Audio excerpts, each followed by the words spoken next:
I was once described as, quote, the only East Coast hentai expert available. Whether or not that's true at any particular time, I have had quite an experience in the field of erotic anime content. And in my quest to better understand the medium, I always run into bits, pieces, artifacts, you might even say. And one such artifact is one that I'm going to share with you today. This is a Laserdisc copy of an anime that is usually called Lolita Anime or Lolita Anime. And there is, of course, an alternative title for this as part of the wider 6-episode series, OVA, called Wonder Magazine Series. Basically, the entire thing is based off of the works of Fumio Nakajima, who penned a lot of interesting manga in a kind of a lolicon focused magazine called Lemon People. I was extremely fortunate to get a hold of one in such good shape. I'm actually not sure how many copies of this actually exist in the continental United States.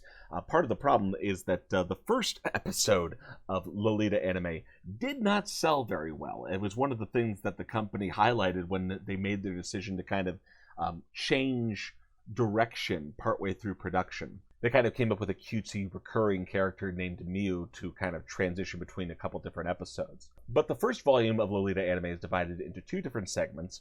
Both of them are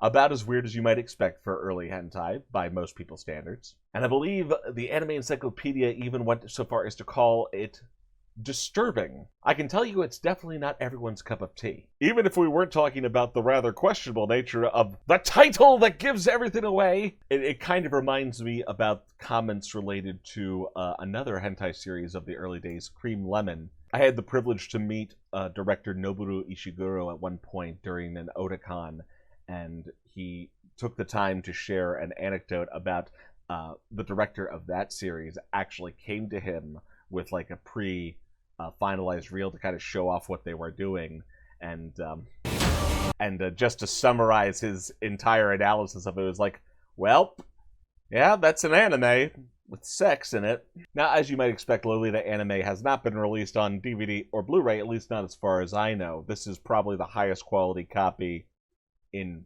commercial release form that you could ever find.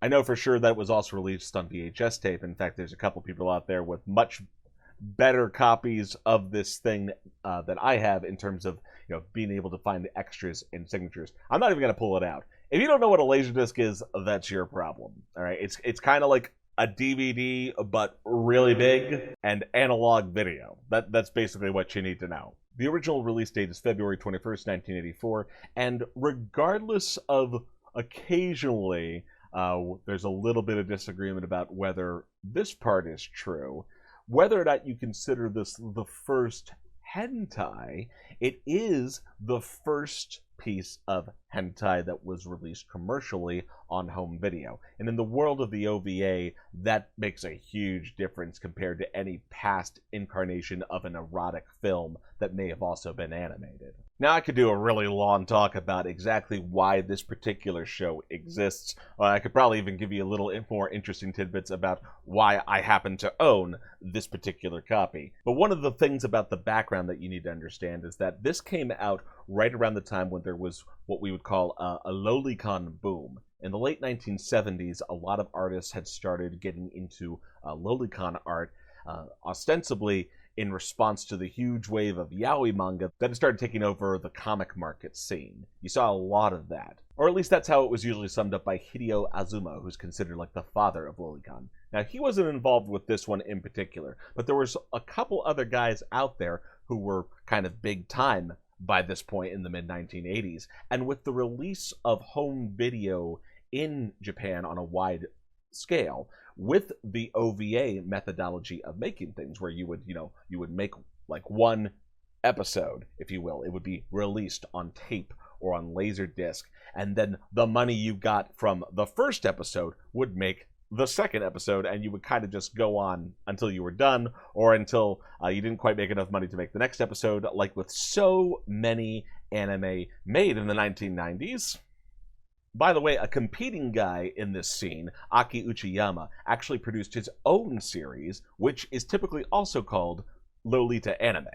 So if you ever need to disambiguate that, this is the Wonder Kids version. The other one was made by Nakatsu Video a bit later on. I already mentioned how this one didn't sell particularly well, but the following episodes did do considerably better. I mean, it went on for 6 episodes, which was pretty impressive given both the nature of the content as well as the nature of the OVA market at the time. Wonder Kids only decided to make 6 installments of this before deciding to call it quits. However, at the time, they remarked upon the fact that, you know, the flame of creativity has been sparked for erotic anime. And wouldn't you know it, they were definitely correct. Ever since this came out in the mid-1980s, the proportion of anime works coming out that is hentai, indisputably hentai, other stuff we can kind of bicker about, but the stuff that definitely for sure is hentai by anyone's definitions keeps taking up a nicer, bigger chunk every passing year. I actually talked about this in one of my original hentai panels, how by the time we got to my first panel, I was projecting that within, what was it? I feel like at the time it was heading towards an all-time high of like 19% of the total back catalog could be considered hentai. That may not be true anymore, though. I haven't done a follow-up analysis of that in quite a while, but I do know that recently someone did a cursory analysis of the raw data and decided that probably most of the anime that exists was made after the late 2000s, which is pretty impressive in a number of ways, and also really starts to make you think about where the quality has gone or is going. But I digress. This was the interesting thing I wanted to show you today. This is the thing that I wanted to talk about today. That is basically all I really have to say about it. I guess one more interesting anecdote would be, as far as I know, the earliest that this was ever, like, shown, presented, if you will, to an audience in the United States was 2008. And the reason I know that is because I'm the one who showed it. It was like my first real hentai panel. And if it wasn't obvious, I didn't have this copy at the time. I was very poor. I'm still very poor. Am I always going to be poor?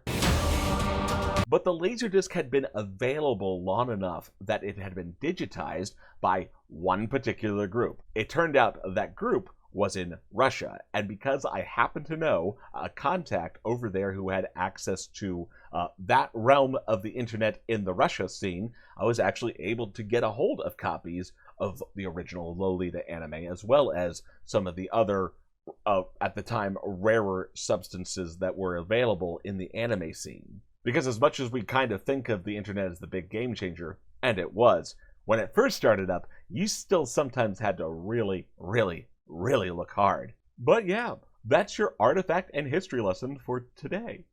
Thanks for watching.